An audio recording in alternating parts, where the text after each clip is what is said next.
to avoid the government shutdown, has the votes, both houses. It's passed. It'll head to the president's desk. A garbage, compromise, swamp, border security bill will make its way to the president. The bill is awful. A president knows it's awful. We're going to give you the whole behind the scenes as to what was going on, as to what relates to this new 7-month spending extension. And in moments, I'm going to explain exactly why it happened this way, and I will explain exactly how the president will get funding for the wall and what's in store for you. Has the president kept all his other promises? There is a method to this, and at the end of the day, is it better that the wall get built? More coming up. We have a monologue later in the program just on that. First, we have big breaking news. Hannity watch on the deep state. This is where we begin tonight with something that should shock and alarm every single American. And I don't care if you're liberal, conservative. I don't care if you're Republican or Democrat. Doesn't matter. Or conservative as I am. We were right. I have been sounding the alarm in this program with a team of investigative reporters for over 2 years. And now today, more confirmation than we ever thought we'd have that we are dealing with, yes, a deep state and what is the biggest abuse of power corruption scandal in the history of this country. We now have disgraced, and by the way, now being investigated, fired FBI director, former deputy director Andrew McCabe, back in the news. Remember last year, the deep state Trump hater was fired for lack of candor. Well, where I grew up, that's called lying. Now, the Bureau found that he was constantly lying, not lack of candor, lying. Now, his conduct was so bad that he's now facing a criminal investigation over his actions, as are other deep state upper echelon, not rank and file in the FBI. Now, the bottom line is Andrew McCabe is a known liar, but that's not stopping CBS News from giving him a huge platform to hawk his brand new anti-Trump book. But a lot of revelations in here that should scare the living daylights out of anybody that believes in the rule of law and our Constitution. Take a look. I was speaking to the man who had just run for the presidency and won the election for the presidency, and who might have done so with the aid of the government of Russia, our most formidable adversary on the world stage. And that was something that troubled me greatly. Maybe, I think so. I thought when we dealt with the rule of law, we needed something called evidence.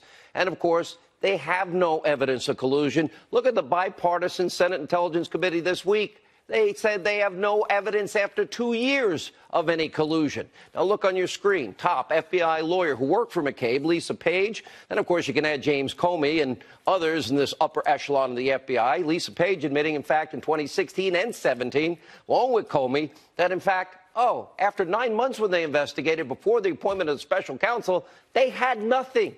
Still, McCabe has always peddled in the Trump-Russia conspiracy theories, just like fake news. However, this next revelation from McCabe's interview is much, much more alarming. Take a look at this. There were meetings at the Justice Department in which it was discussed whether the vice president and a majority of the cabinet could be brought together to remove the president of the United States under the 25th Amendment. This was not perceived to be a joke. It was also said at a previous time that the Deputy Attorney General, Rod Rosenstein, offered to wear a wire into the White House to record potentially incriminating conversations with the president. A statement was released after that was never serious, it was sarcastic, etc. McCabe in our interview says no. It came up more than once, and it was so serious that he took it to the lawyers at the FBI to discuss it. All right, they have more confirmation. Now understand, they didn't like, their favorite candidate was Hillary. They never liked Trump. But more evidence, we have high-ranking members, the highest in the FBI and the Department of Justice, discussing how to override the will of the American people, first to influence the election, and by the way, keep a candidate that should have been charged in the race, and then remove a duly elected president from office because they didn't want him to win, and they had an insurance policy. Now, this would sound insane if it wasn't true. Now, remember months ago, we first reported this deep state conspiracy to oust the president, a silent coup. At the time, the deputy AG, Rod Rosenstein, remember, he first denied, oh, we never talked about wearing a wire.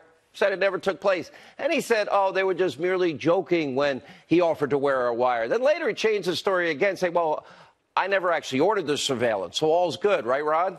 Now, sadly, the high-level DOJ, FBI discussions to secretly surveil, remove a duly elected president from office, that's only a tiny tip of the iceberg in this abuse of power corruption scandal and what has been a years-long efforts to rig the system, upend the will of the American people. That is the danger tonight.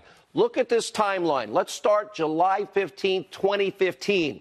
That's when the FBI opened up a criminal investigation into Hillary Clinton. Why? Mishandling top secret, classified, and special access programming information that was on a mom and pop shop bathroom closet server that they even believed was hacked by 6 foreign intelligence agencies.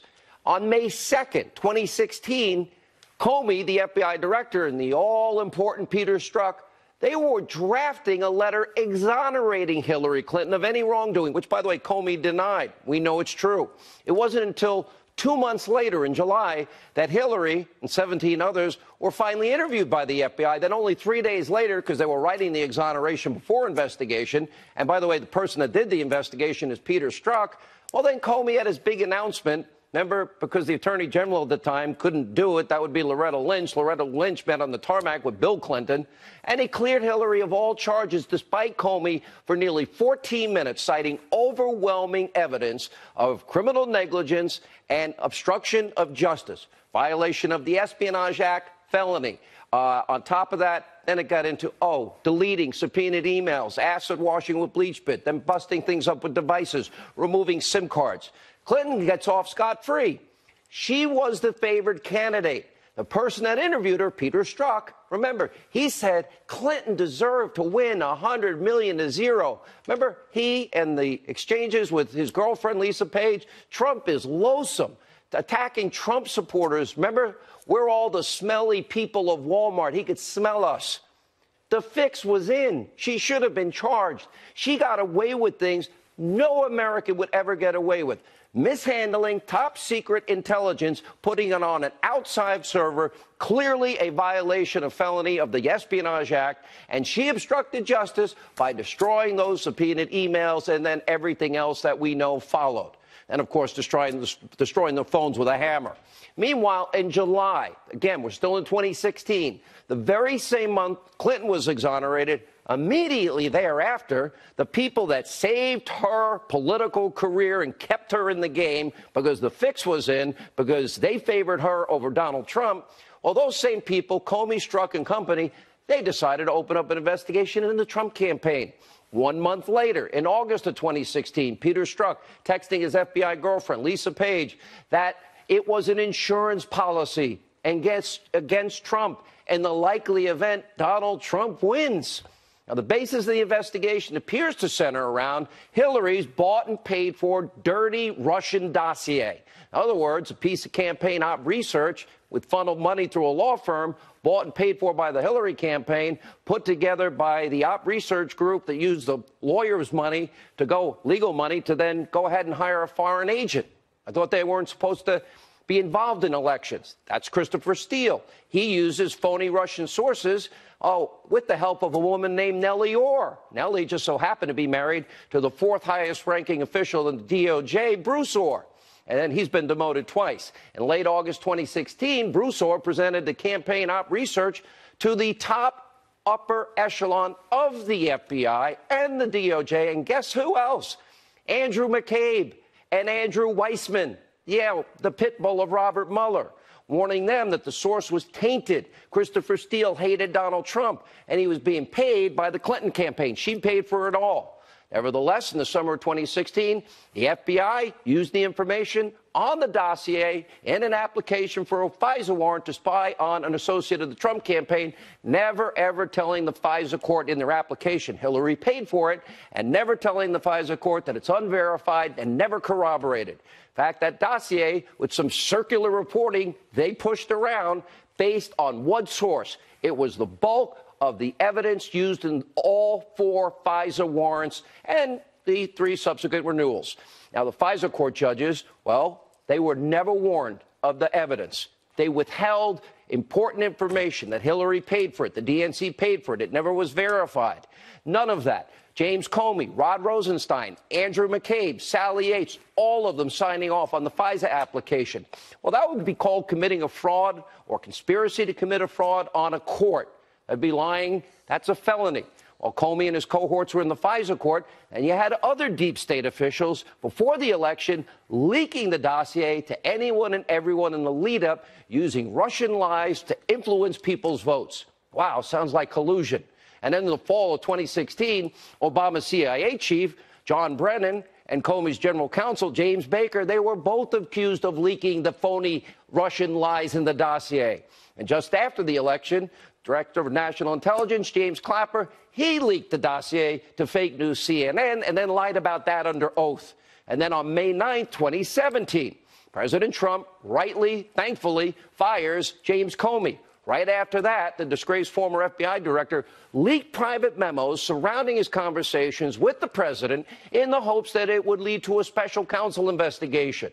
Wow. Is this the United States of America? Take a look at this. I asked, President tweeted on Friday after I got fired that I better hope there's not tapes. I woke up in the middle of the night on Monday night, because it didn't dawn on me originally, that there might be corroboration for our conversation. There might be a tape. And my judgment was I needed to get that out into the public square. And so I asked a friend of mine to share the content of the memo with a reporter. Didn't do it myself for a variety of reasons, but I asked him to because I thought that might prompt the appointment of a special counsel.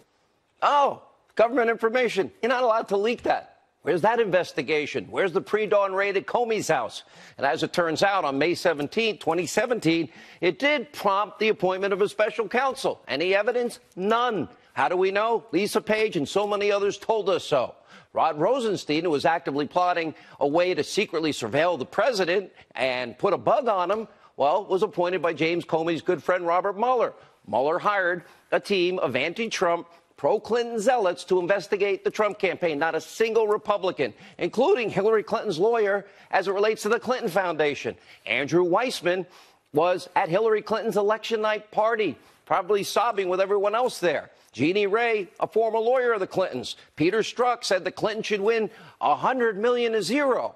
And many others made tens of thousands of dollars in donations only to Democrats, including Hillary, Barack Obama. 0 people on Mueller's staff are Republicans. 0. So while Hillary got treated to a polite interview 2 months after she had already been exonerated, well, no other individuals were ever charged. None. Trump campaign, much different treatment. Dual justice now under the law. That's a banana republic. That's not a constitutional republic. Search warrants, perjury traps, secret surveillance, pre-dawn raids, lying to FISA courts to get warrants, dozens of heavily armed agents accompanied by armored vehicles, frogmen, amphibious vehicles. For what? Lying to Congress when we have all the Democrats on record lying to Congress. No evidence of collusion. Oh, we learned that this week from the Senate Intelligence Committee that now looked into this, Democrats and Republicans, for 2 years. Now, in fact, that's what happened. Now, today, the witch hunt rages on, all while 2 actual real examples of collusion go totally and completely ignored by the deep state. Now, we all know Hillary Clinton bought and paid for the Russian lies in the Steele dossier. Her campaign funded Christopher Steele, who hates Donald Trump, to dig up those Russian lies. You know, hookers urinating on beds in Moscow in Donald Trump's room. False. Then they leaked the findings in order to influence the election. Russian lies leaked to the American people. And Hillary investigation, no collusion.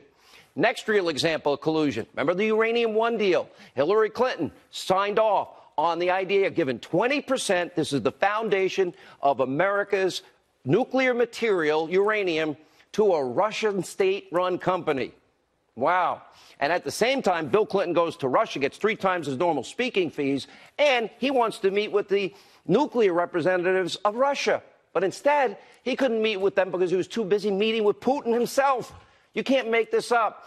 After the deal, millions of dollars in cash make its way into the Clinton Foundation, including Ian Telfer. He's the chairman of Uranium One. Total, 9 individuals connected to Uranium One, sent a combined $145 million to the Clinton Foundation over this time period between 2009 and 2013. By the way, we had a spy, William Campbell, inside of Putin's network in the Uranium One deal, and he chronicled bribery, extortion, kickbacks, and money laundering.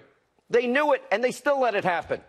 And during the same time frame, we know what happened with Bill Clinton. We know about meeting with Putin. We know about everything here. Then we learned from the Hill's John Solomon, the FBI uncovered a Russian bribery plot. That's when we talk about the uranium deal. Bribery, kickbacks, extortion, money laundering, yes, and a relationship and a meeting with Bill Clinton and Vladimir. Where's the Clinton collusion investigation into Uranium One? The $145 million.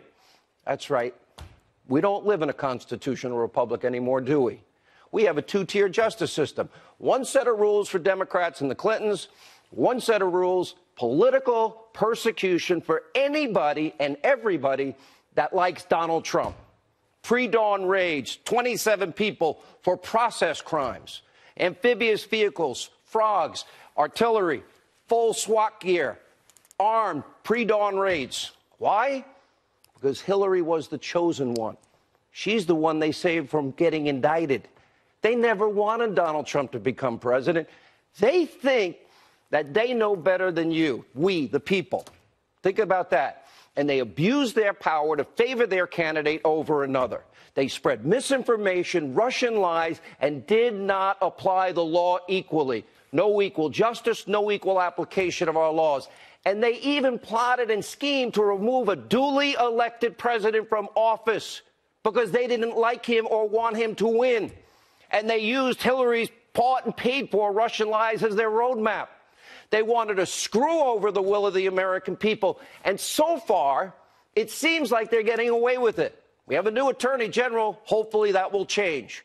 My sources telling me tonight things are happening as we speak. Tonight, 3 of so many deep state actors that need to be held accountable.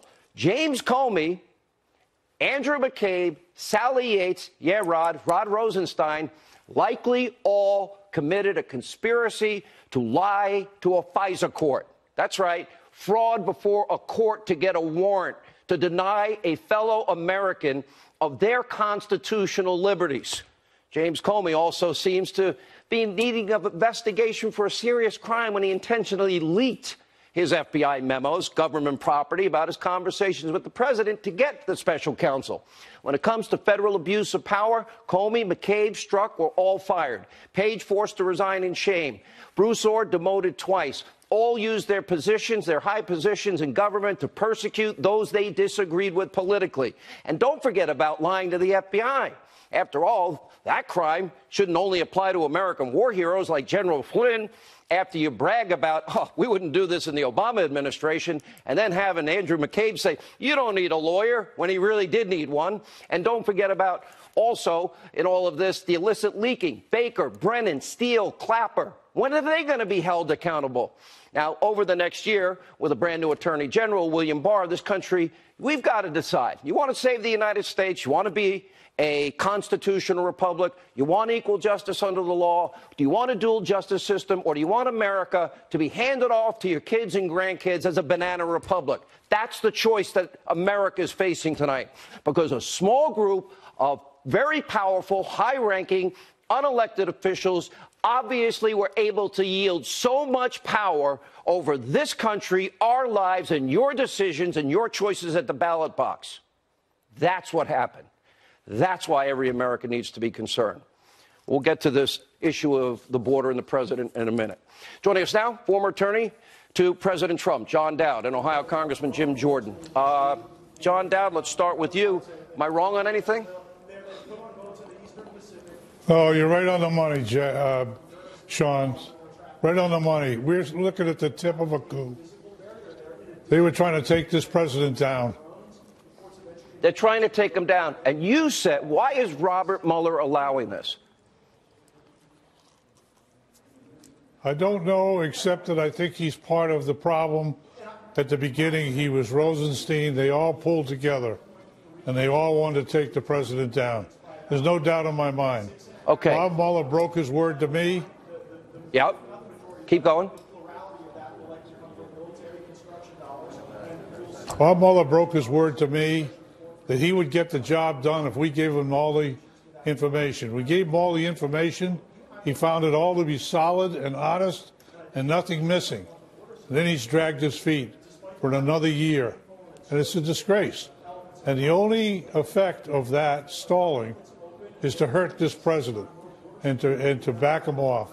How he's been able to be so successful is a miracle. And we're Jim Jordan? seeing why it was hatched.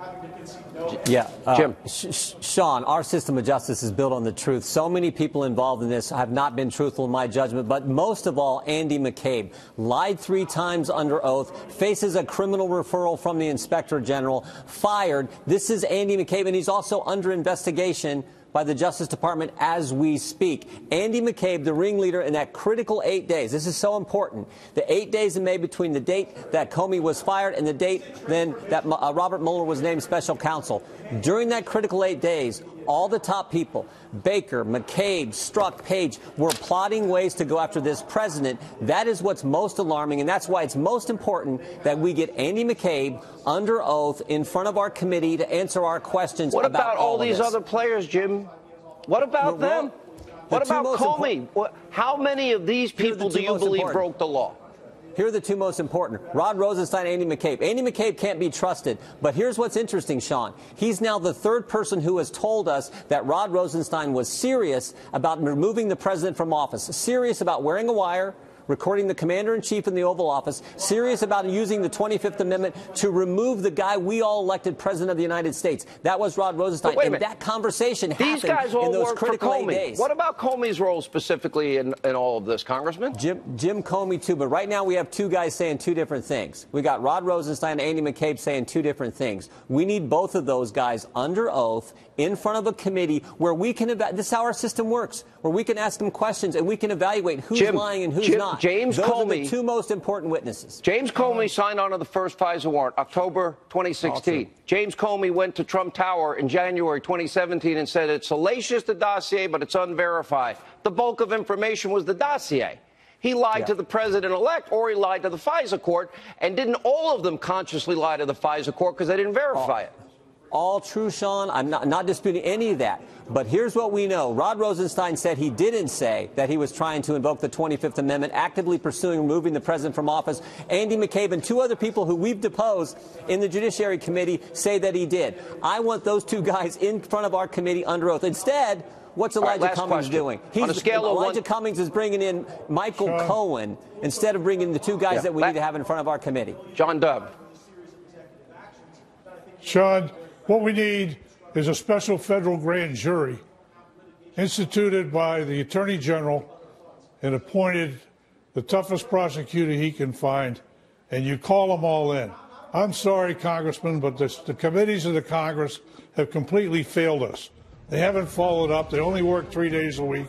You need a grand jury running 7 days a week to pull all this down and all together. No more Inspector General. No more kicking it down the road. And you can get this thing done in no time. All right. I'm always... Country's at stake. All right. A mini monologue. President, national emergency. I told you this would happen. I'll explain it all the behind the scenes coming up. All right, we're going to get back to this bombshell abuse of power corruption in just a minute.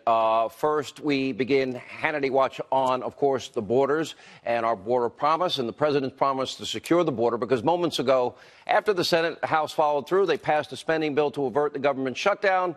As the White House explained today, the president will sign this deal, but he will be declaring, probably tomorrow, simultaneously a national emergency. That will allow him to redirect funds to construct barriers along our southern border. Now, look, part of this whole saga is that Republicans, sadly, are weak.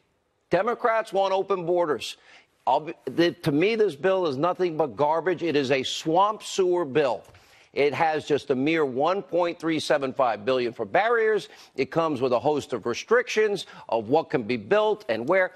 This bill gives local mayors the effective veto over it, and it also slashes detention space. And get this, as the Center for Immigration Studies, Jessica Vaughn notes, it provides, quote, a de facto sanctuary for anyone with an unaccompanied minor, potentially providing a safe haven for violent gang members. So, as I've called it from the beginning, it's a garbage swamp bill. The president also knows this. I'm going to give you the behind the scenes in a minute. Like I've also said, I don't really in the end care if the president signs this bill. I don't like it. But the president gets the money because only that he follows through on making sure that we once and for all in this country secure the border. This is our opportunity, now or never. So for those of you that are mad, I fully understand. And we know that he's going to get the wall built by taking lawful actions. And as my sources confirmed, and this is the behind the scenes that nobody else is going to report, one of the main reasons that the president is supporting this horrible bill is because weak Republicans in the Senate behind the scenes were afraid of the president using emergency measures. So they made a deal that the president signs this bad bill, they would support his emergency actions that'll happen tomorrow, and that also includes anywhere between $900 million and up to $10 billion that he has the authority to redirect and use for the border wall.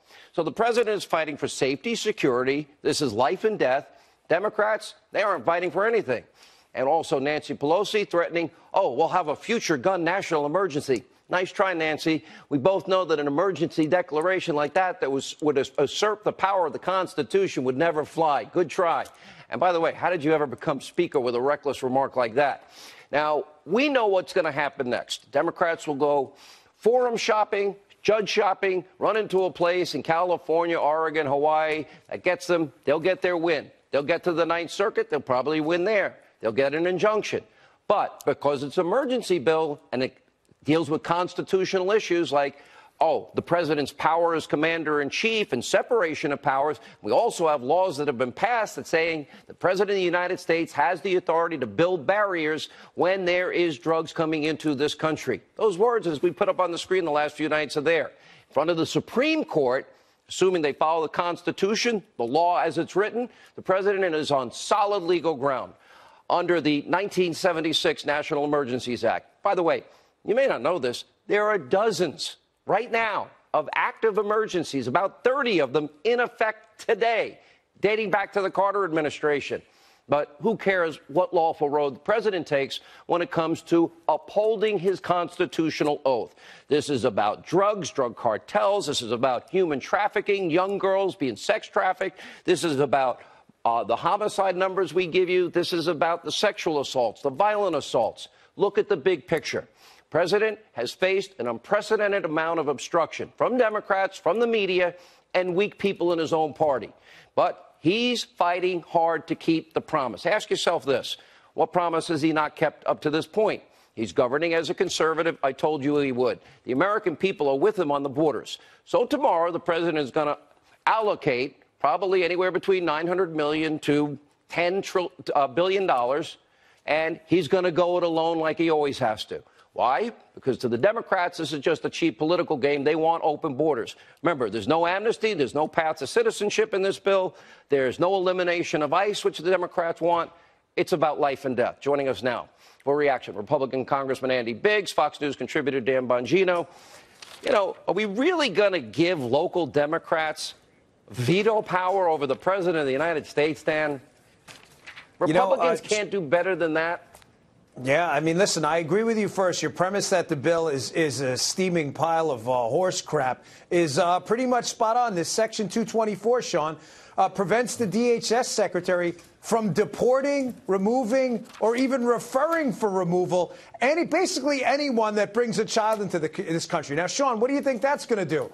It's going to incentivize a bunch of people to grab some children and take them across this dangerous journey in the desert. But that brings up my second point, that how do you negotiate with a party, the Democrats, that have given up on America? They've given up on borders. They've given up on the economy. They've even given up on capitalism.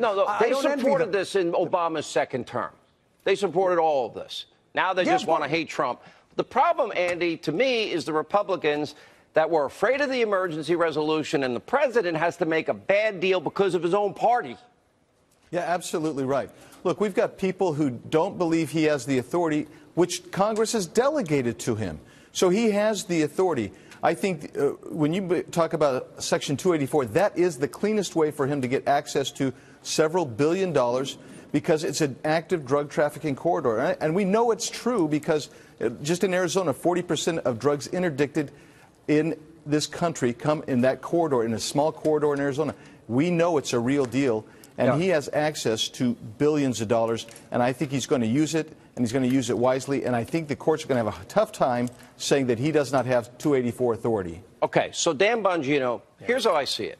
So as bad as the bill is, the one good thing is while he will fight the predictable fight when the Democrats go judge shopping, he now has an additional 1.375 to keep building the wall in the process. And secondly, he's going to reallocate those funds, which other presidents have done as well. And let's say it goes to $7 or $8 billion, or even if it's just $1 billion, that keeps the process going ahead of time.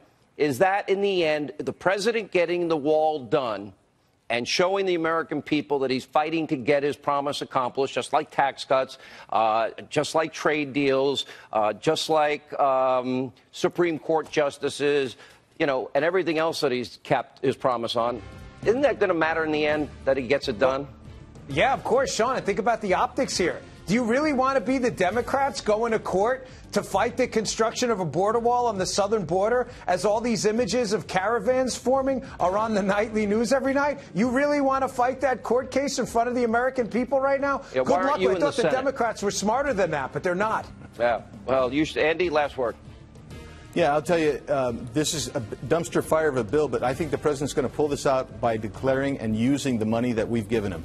All right. That could be, again, anywhere between $900 million and $10 billion immediately, and 1.375, and he fights for the emergency money, which I think he wins in the end. That is somebody not yielding on a promise. I can't say as much for some of these Senate Democrats. Pretty pathetic. Senate Republicans, pretty pathetic. All right, when we get back, our top story, we go back. Andy McCabe forced to testify, will he, under oath about his outrageous behavior. Catherine Herridge has the very latest as we continue on this big breaking news night.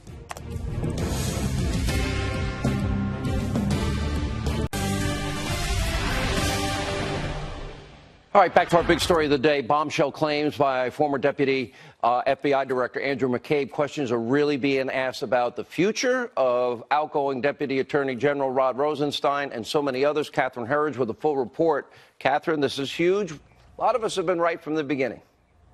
Well, that's right, Sean. Good evening. Tonight, the chairman of the powerful Senate Judiciary Committee tells Fox News that he has not ruled out a subpoena to compel testimony from Deputy Attorney General Rod Rosenstein, and he also wants to hear from former Deputy FBI Director Andrew McCabe.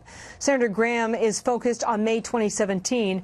As Fox News first reported, all of this went down in the 8 days after President Trump fired FBI Director James Comey. Graham wants more information from McCabe and Rosenstein about the special counsel appointment, as well as removing the president. Would you subpoena Rod Rosenstein if he doesn't agree to testify? Yeah, I'd like to know what happened. I mean, you're having a conversation about whether or not you're going to invoke the 25th Amendment. So I would imagine if the shoe were on the other foot, my Democratic colleagues would want to know about that conversation if it involved a Democrat. Absolutely, I want to hear from him at an appropriate time. Rosenstein was at the White House today for what was described to reporters as a previously scheduled meeting. Those close to Rosenstein say he only has expected to stay in the job a few weeks after the new Attorney General was confirmed. This afternoon, William Barr was sworn in as the 85th Attorney General by Supreme Court Chief Justice John Roberts. A congressional source speculated to Fox that Rosenstein may only be Barr's deputy for days rather than weeks, with a cascading fallout from the CBS interview. Late today, Fox News obtained this letter that ramps up the pressure on McCabe and Rosenstein. The ranking Republican on the House Judiciary Committee, Doug Collins, is calling for immediate public hearings about targeting the president. Sean. All right, Catherine, great reporting throughout this entire issue. We appreciate it. All right, joining us now with a reaction. Pay attention. This is now out in paperback. Look at that title, The Russia Hoax. This illicit scheme to clear Hillary Clinton framed Donald Trump. The paperback has a new chapter. Our Fox News legal analyst, Greg Jarrett, attorney, criminal defense, civil liberties attorney, David Schoen, Fox News contributor, Sarah Carter, and also, that's it. Let me go to Greg. Yeah. That's someone else in there. All right. Catherine talked about the 8 days. Right. We now know Rod Rosenstein has given 3 different versions about the wire issue. He has. The people, Hillary Clinton should have been indicted They protected her. Yep. Because they wanted Trump. Trump should win 100 million to lose 100 million to zero, and they had an insurance policy. Do we now know what that insurance policy is? Well, it was the Russia hoax via the anti-Trump dossier that was paid for by Hillary Clinton and fed to the FBI and the Department of Justice to launch this dilating investigation without evidence, without probable cause. And Americans today, especially given what we learned from Andrew McCabe, should be alarmed and disgusted at the devious and malevolent And this acts. isn't rank and file. This is just a few horrible, powerful Unelected actors. top officials in law enforcement sought a coup d'etat to overthrow the President of the United States by misusing the Constitution. Let me go to David. We'll stay on the criminal side of this for just a minute and the legal side of this. Because when you get to the heart and soul of all of this, they saved Hillary Clinton. Every other American would have been indicted for obstruction and the felony of the Espionage Act. So they protected the favored candidate. Then they start this whole process, the Russia investigation. The same people that set her free, that all hate Trump. And then they had the insurance policy. And we have testimony that in May, when Mueller was appointed, up to that point, Lisa Page, all these other people saying, we don't have any evidence. How did this all happen then? It's really unimaginable. It's never happened before in our history. But I never underestimate the importance of the idea that this really was a proposed coup. This was an absolute abuse of the 25th Amendment. The Constitution provides for